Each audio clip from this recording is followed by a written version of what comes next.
If you're one of the many who say, I can't find good employees, well, guess what? You're not alone. I know that you know you're not alone.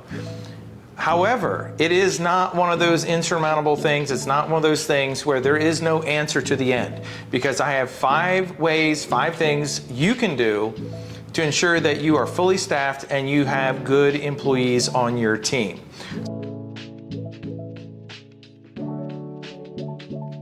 So my name is Kevin Johnson. I'm the CEO of Leverage Consulting, as well as the creator of Leverage U, an online university.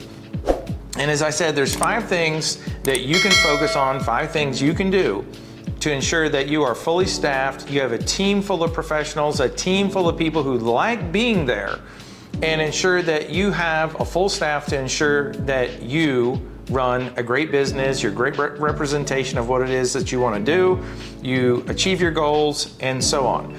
So what are the 5 things? What am I going to talk about? What is it that you can do? So the first and foremost thing that you have to do, and you might think, well, come on, Kevin, that is not even a strategy. It is. And quite honestly, it's where you need to start. I was talking to a client yesterday. They're going to have a change in staff with one of their most important positions on their team. And the doctor called me and he said, I'm just freaking out here. I'm not happy, and I know this is going to cost me tens of thousands, if not more. And what it came down to was he was coming from a place of pessimism. And what I told him was, if you have this pessimistic view, if you're looking at it like there's no one out there, guess what? You're going to get exactly what you're looking for. Nothing. So what I told him and what I'm telling you, and the first place you have to start with is optimism. You have to know there are people out there who are not happy with their job. They might be a superstar somewhere else, but for whatever reason, they're not happy where they are. There are going to be people who are getting moved around. There are military families, there are people who have their spouse as a job, and they got transferred. So someone is married to someone, they're engaged, or whatever the relationship is, their significant other gets transferred somewhere else, maybe to your town. And in that instance, now you have another opportunity that moved to your town who might be interested in a job in your office, in your practice, in your business. You may also have someone that they're tired of living in the city, or they're tired of living in the country. They're ready to move. So rather than thinking about all the reasons why there's no one around and thinking about your past history, maybe, just maybe, you start thinking about, how can I create a new future? How can I create a new career path for someone else in my business? So you really, really have to start with optimism, because here's the thing, and this is another way to look at it. A lot of the clients that I've worked with over time, I've worked with clients in small towns in Nebraska and other places like that, where it's literally a 1-stoplight town. But I've worked with clients in areas like, for example, I worked with one on Park Avenue, New York, and he sat there and told me, there's no one that I can hire. You're telling me in the city of New York, not even the state, in the city of New York, there's no one to hire. But there's 9 million people, I believe. Last time I looked, there was 9 million people in New York. So when you're telling me there's 9 million people in New York and there's no one to hire, I'm going to say that errs on the side of pessimism and not optimism. So as I said, start with optimism. Just know there is someone out there, and a good one, a good employee, a good team member who will be a great addition to your team. You just need to cast the net so you can find them. So the second thing, so once you start with this idea or start with this mindset of optimism, then you need to tell everyone. And again, this may be super simple, but when I explain this, you might say, okay, maybe I'm not doing all that. You need to tell everyone. So when I'm talking about that, I'm saying, number one, if you're going to post an ad on Indeed or any of the other platforms, make sure that it's not like everyone else's. Because I was looking with a client the other day, we were looking at, well, what does the competition look like? If you're gonna post an ad, and I believe there were 17 other ads that literally looked exactly like what they were getting ready to post. It's literally a job description of do this, do that. It's a soulless job description. You got to find a different way to do that. So when you're writing and posting these job descriptions, make sure it's a compelling kind of thing, that you are captivating people, you are getting their interest, and it's the kind of thing where your ad is going to stand out. In it, and I know in some respects you already know this, but it's not a matter of whether you know it, it's the application and the amplitude of what you're doing. So the other piece of this is, the other piece to tell everyone, the last time you had to hire someone, did you pick up the phone and talk to every rep? Every person that's in the professional community that comes in and out of your office, every person who you have contact with, who may have contact with other people, other professionals. If you're in a networking group, did you tell them, I'm looking for someone. I'm looking for that one unique, special someone to help me with whatever the role is. Could be a manager, it could be a treatment coordinator, it could be a collections person, it could be whatever, it doesn't matter. Point is, did you pick up the phone, text, call? Did you do anything to ensure that everyone you know knows that you're looking for the one person? So the point is, you need to pick up the phone, be open and notorious about it.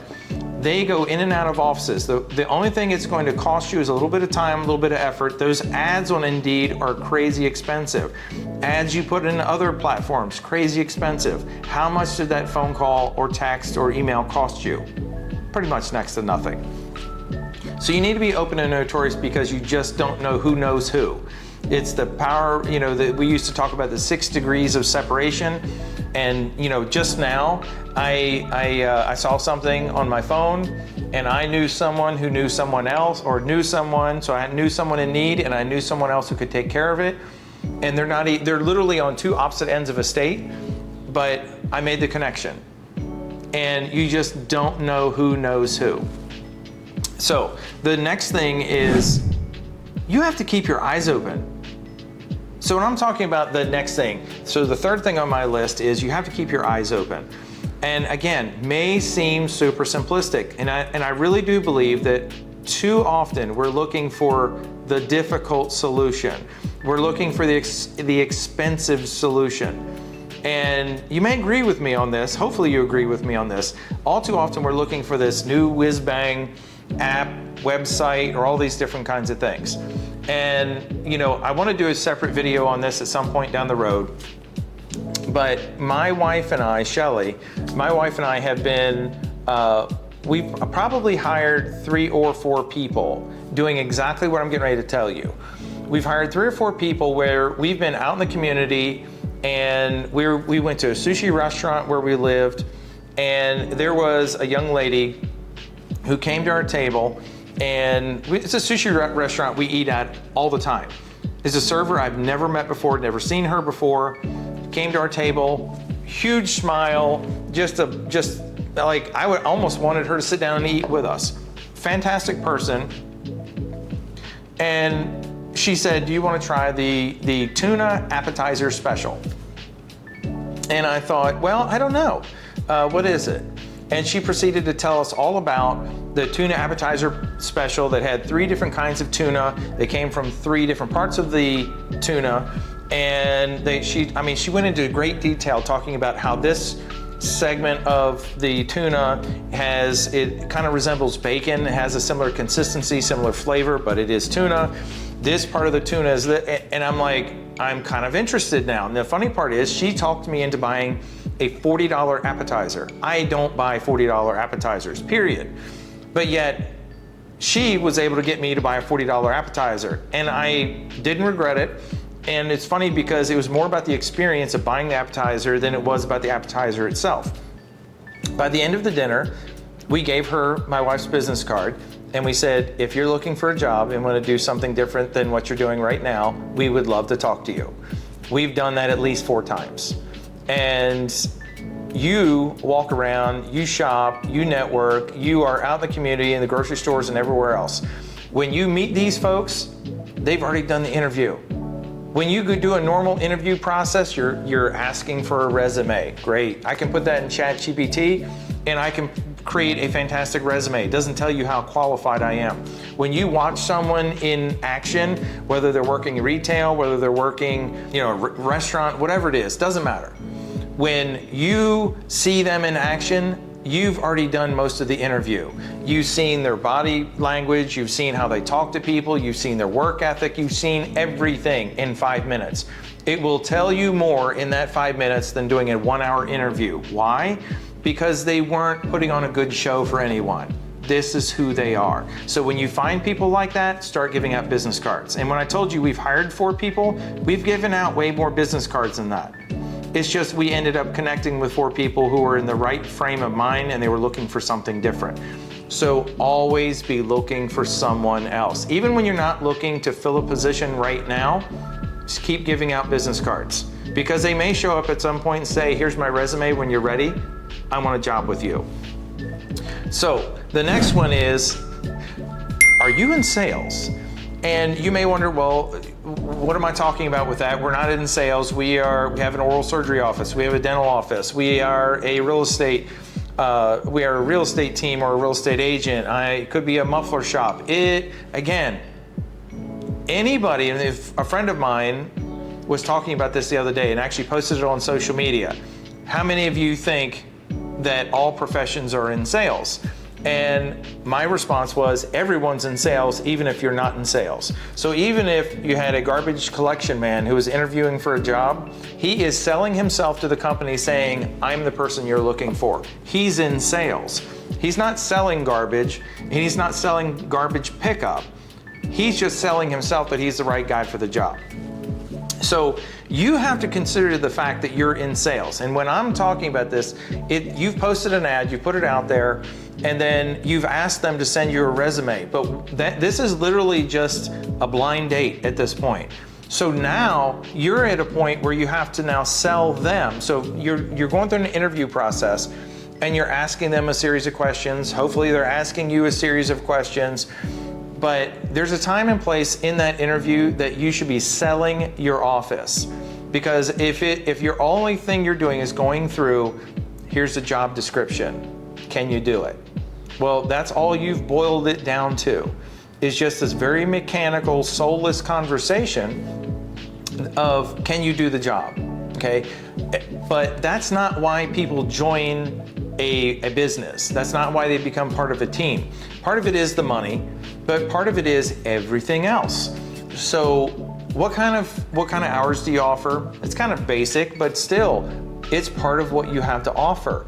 Do you start and end on time? So not just the hours, but you start and end on time. They might be coming from somewhere else where they're asked to come in early all the time. They're being asked to work through lunch all the time. They might be asked to stay late all the time. And if that creates a discomfort where they are, then where you work or where you're hiring, your business now looks more attractive. If you talk about the family environment you have with your team, if you talk about training, so you have to start writing down all the things that your business has to offer. And guess what? 5 of your competitors might be doing the same thing. But if number one, you deliver, and number two, you do a good job of selling what it is that you already have to offer. I'm not asking you to embellish, I'm not asking you to lie. I'm just asking you to share all the good things you already have. If you have team members that have been there for 20 years, you should be selling that. If the person who's leaving is leaving on good terms, their spouse got transferred, they're interested. I know somebody who's really fantastic at their job, and they're leaving one area of the country and moving to another area of the country purely for lifestyle. Has nothing to do with the fact they don't like where they work. They love where they work. They just don't like where they live anymore. And where they're moving to is more attractive for them. So you have to think about selling your practice based on what it is that you have to offer. They're critiquing you just like you're critiquing them. So you really need to, again, think about the fact that you're in sales when you're interviewing these folks. So the fifth and last thing on my list is, and you might want to write this down, it's not all about the money. And this kind of goes back to my thing about sales. So if you start and end with the money, then you're training them that it's all about the money. So if you want a different kind of employee, if you want an employee that is not all about the money, then you need to start talking about all the other things that have nothing to do with money. So again, it kind of goes back to these two, number 4 and number 5 on my list are somewhat hand in hand, but you need to make sure that you're promoting the fact that it's not all about the money. I frequently talk to clients about the fact that, I used to work with a guy a long time ago that he was in the Peace Corps. You're not going to become a billionaire working for the Peace Corps. On the flip side of things, there are people who have extremely stressful jobs. They might work managing a hedge fund or something else where it's super stressful. And if you don't perform, you're out. You look like a hero or a zero. There's no in between, super stressful. They get paid really well for it. But there are people who leave jobs like that because they can't handle the stress anymore. So you need to make sure, know and understand that people choose things for different reasons. I know employees that work for clients of mine, they drive over an hour one way every day because they like working for that office. They literally drive by 10, 20, 30 competitors in their 1 hour, hour and a half commute. They will literally drive an hour to an hour and a half, driving past competitors, driving by even other kinds of jobs. Now in the hundreds or thousands of other employers that they could work for, to go work for a particular business, a particular practice that they love. And why is that? Because they have community. They have a true team. They have a sense of well-being. They have a sense of accomplishment, a sense of purpose. They have opportunities in this business or practice. They have so many other things other than money. So again, this goes back to the very beginning, because as I'm talking about this, you might be thinking, all right, Kevin, this is total garbage. It's all about money. We have inflation. We have all. I don't disagree with you. I absolutely agree with you. But here's the thing. People will lead with money when there's nothing else. So when you think about cars, you don't need more than a $20,000 car to get back to and from work, okay? But people will make that choice to adjust their expectations, adjust their cash flow and different things like that to accommodate a different kind of vehicle. And it may be something like I upgraded from the baseline model to a more expensive model. That's their choice. And what we value is not what everyone else values. And that's why we have to put all the cards on the table and show individuals what we have to offer. And I can tell you right now, every client I've ever worked with is guilty of this one thing. And that is they don't promote themselves as much as they could or should. Every client I've ever worked with, even ones that feel like they're in despair and they're not in a good place with their business, they still have far more good things going on than what they tell the public or what they tell people who are interviewing to become part of their team. So follow the 5 steps that I've talked about in this video. Follow the 5 things, because these are 5 things that have nothing to do with apps, programs, you spending money. It's purely just adjusting the way you go about finding and hiring great quality team members who are going to help you level up your business, change the face of your practice, because the operations element of your practice or of your business, that's your reputation. So if you invest in finding really good team members, you will change your reputation, and when you change your reputation, you're changing your marketing. Again, my name is Kevin Johnson. I'm the CEO of Leverage Consulting and the creator of Leverage You. If you like this video, you like this kind of content, and you think maybe this guy has more good stuff coming, you might want to hit the like, you might want to hit the subscribe, because I put out videos every week just like this to help you build your business.